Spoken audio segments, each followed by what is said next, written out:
Hey, where's Taco Bill? We need Taco Bill on the set. Wait a minute! What are you doing? Oh my gosh. Wait.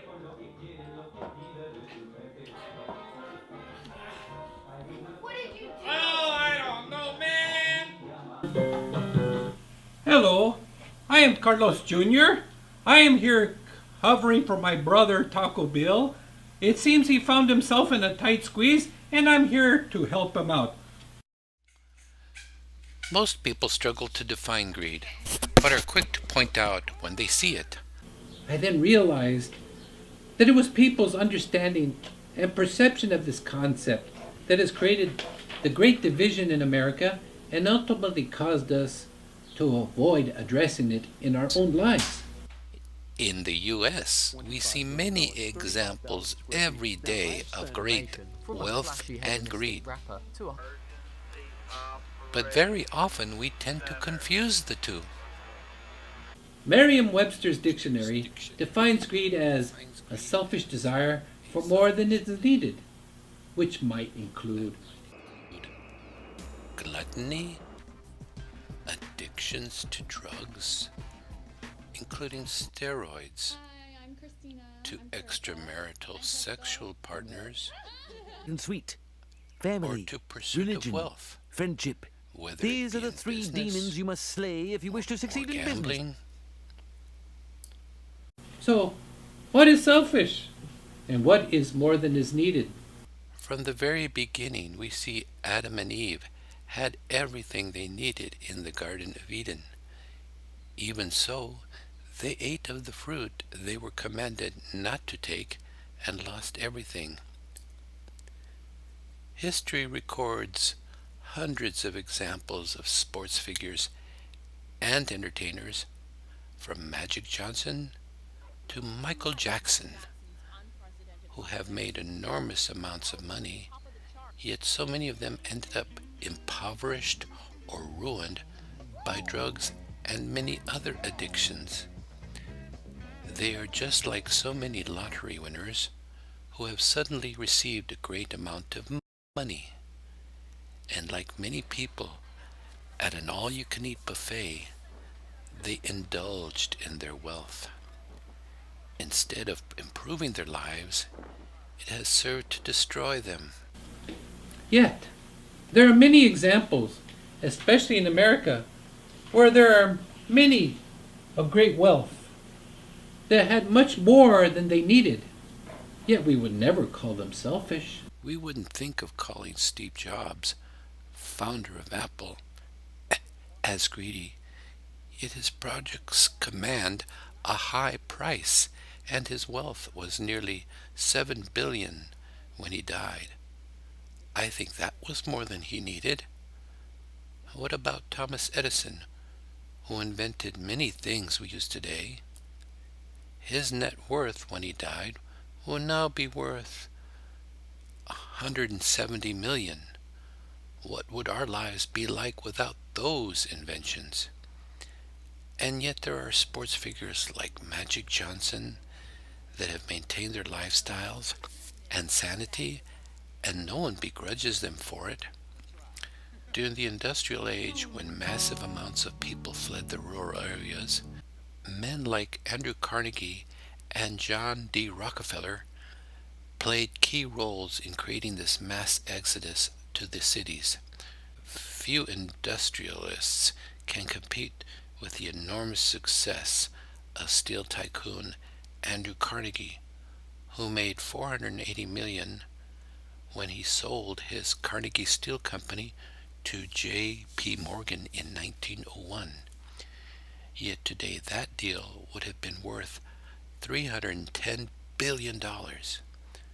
Rockefeller was valued at about $1.5 billion based on a 1918 federal income tax return, and in 2014 would be equivalent to $341 billion. Because of their great wealth and power, many call them robber barons. Did these so-called robber barons force people into the cities where they could then rob them? Or were they attracted to the cities by what the cities had to offer. Factories that offered jobs in the cities were built from the cheap steel that Andrew Carnegie produced and fueled by cheap gas from Standard Oil, founded by Rockefeller. Someone once personally accused Rockefeller of being a thief, and Rockefeller so offered to return the amount of money to him that he profited from him. That amount was a dime. So, were these men robbers? Or did they earn their wealth by people willingly paying for what they were selling? So, what is greed really? Is it accurate to include the term selfish? Or is it accurate to describe it as more than is needed? What is selfish? I have never met anyone who doesn't ultimately act in their own self-interest. And what is more than is needed? Needed for what? Needed to live? Needed for a decent standard of living? And decent by whose standards? These examples therefore suggest that greed is really wanting more than one can handle. So if you can handle it properly, are you greedy?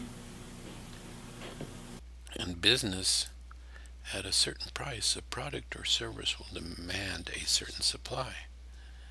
It is considered to be in equilibrium or imbalance at that price when there is an overall willingness of suppliers and consumers to make a deal.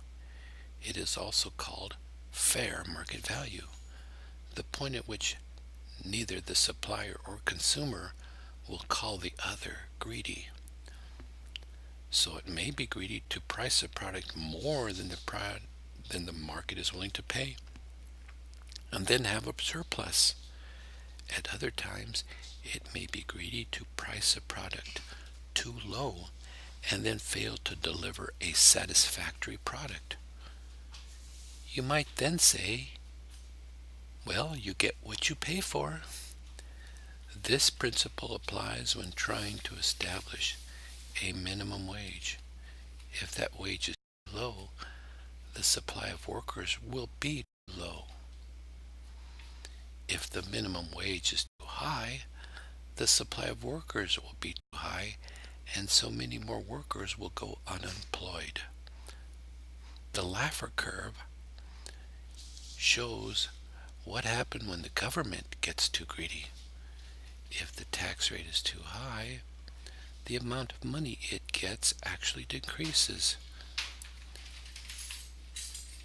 Greed is therefore reaching that point of diminishing returns, or the more you ask for, the less you actually get. We all seem to recognize greed very quickly in others, but very slowly in ourselves.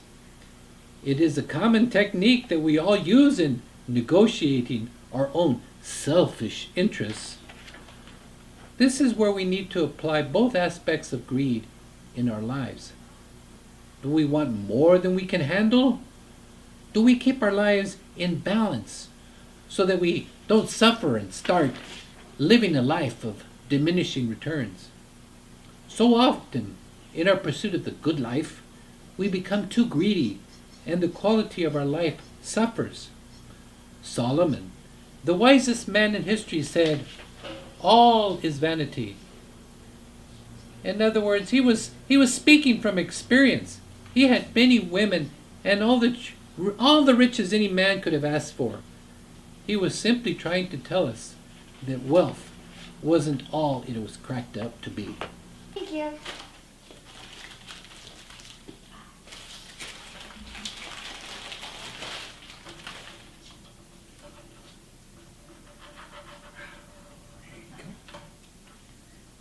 Wait, why did I get the smaller piece? Well, what would you have done? I would have given you the bigger side. Well, there you go. I got the bigger piece. What? So, why do we so quickly see only the other guy and not our own greed? Maybe it is because there doesn't seem to be any law against it. Or is there? Is it listed in the Ten Commandments? So few seem to know the 10th commandment. Thou shalt not covet thy neighbor's good. Sound familiar? We probably never pay attention to it because there doesn't seem to be any apparent harm to others. But the real harm we do is to ourselves.